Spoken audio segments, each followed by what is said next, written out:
तो good morning friends, शुरुआत करते हैं। 23 दिसंबर है आज, और आज की जो करंट वाली चाय थोड़ा कम है लेकिन फिर भी इम्पोर्टेंट है। ध्यान दीजिएगा कि हाल ही में चर्चित सोनई रुपई तालाब किस पहाड़ी पर स्थित है।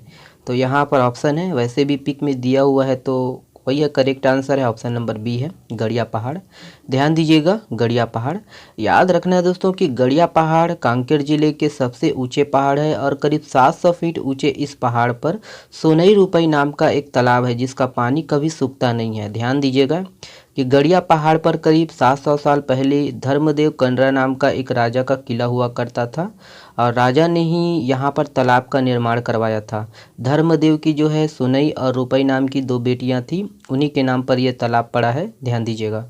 चलिए अगला देखिए, ये है, देखिए किस जिले के स्थानीय भाषा में जिले के समस्त योजनाओं, समाचार, हल्बी गोंडी भाषा में लोकगीत एवं मौसम से संबंधित समस्त विषयों का रेडियो से प्रसारण किया जाएगा।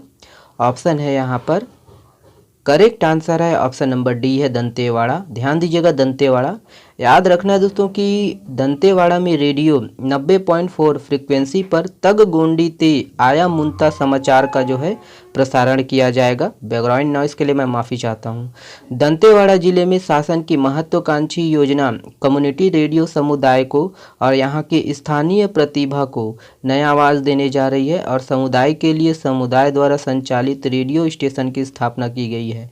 ध्यान दीजिएगा, इस क्षेत्र की पुरातात्विक स्थलों, संस्कृति, लोक नृत्य, गीत के संरक्षण एवं संवर्धन और प्रशासन की समस्त योजनाओं को हितग्राहियों तक प्रसारित करने के लिए कम्युनिटी रेडियो की स्थापना की जा चुकी है और जिले के स्थानीय भाषा में जिले के समस्त योजनाओं, समाचार, हल्बी गोंडी भाषा में लोकगीत एवं मौसम से संबंधित समस्त विषयों का प्रसारण किया जाएगा। ध्यान दीजिएगा कि भारत सरकार के सूचना एवं प्रसारण मंत्रालय से 90.4 की फ्रीक्वेंसी प्राप्त हुई है और नए वर्ष 2023 से 3 समय में सुबह के समय, स्कूल आंगनबाड़ी के लंच के समय और शामकालीन 6 से 8 में रेडियो का प्रसारण किया जाएगा। ओके, देखिए अगला ये है, देखिए G20 डिजिटल इनोवेशन एलायंस शिखर सम्मेलन का आयोजन किस शहर में किया जाएगा।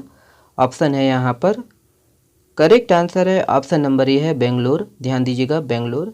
याद रखना है दोस्तों कि भारत की G20 प्रेसिडेंसी के तहत केंद्रीय मंत्री अश्विनी वैष्णव ने G20 digital innovation Allianz launch किया है और G20 देखिए DIA शिखर सम्मेलन का आयोजन बेंगलोर में डिजिटल इकोनॉमी वर्किंग ग्रुप्स की बैठक के दौरान किया जाएगा।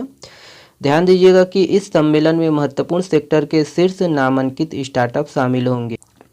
G20 डिजिटल इनोवेशन एलायंस का उद्देश्य G20 देशों के साथ साथ गेस्ट राष्ट्रों से नई टेक्नोलॉजी और इनोवेशन आइडियाज़, स्टार्टअप आइडियाज़ को लेना और उन्हें सक्षम बनाना है। ओके, ये है अगला, देखिए रेल मंत्रालय के स्टेशन पुनर्विकास अभियान के तहत घोषित नई योजना का नाम क्या है।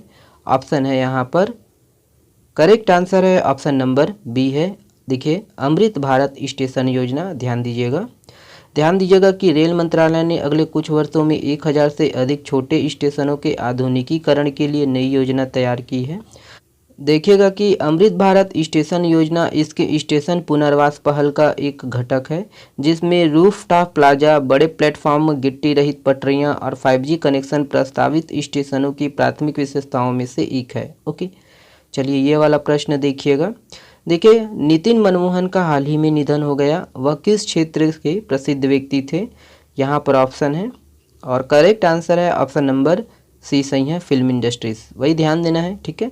याद रखना है कि वही प्रसिद्ध फिल्म मेकर नितिन मनमोहन का हाल ही में मुंबई में निधन हो गया, वे 62 वर्ष के थे। ओके, चलिए आज के लिए बस इतना ही दोस्तों। ये वाला प्रश्न आप लोगों के लिए है, छत्तीसगढ़ में इलेक्ट्रिक वाहन नीति 2022 के तहत इलेक्ट्रिक व्हीकल की खरीदी पर कितने प्रतिशत की सब्सिडी दिया जा रहा है। देख लीजिएगा, यहाँ पर ऑप्शन है, ऑप्शन को देखकर कमेंट्स में इसका है ना आंसर दीजिएगा। चलिए आज के लिए बस इतना ही है दोस्तों, ठीक है। और कल का जो इम्पोर्टेंट रहेगा, कल का मैं कुछ ज़्यादा ही शामिल करने की कोशिश करूँगा। और आज के लिए बस 2 ही करंट अफेयर था छत्तीसगढ़ का। चलिए बहुत बहुत धन्यवाद।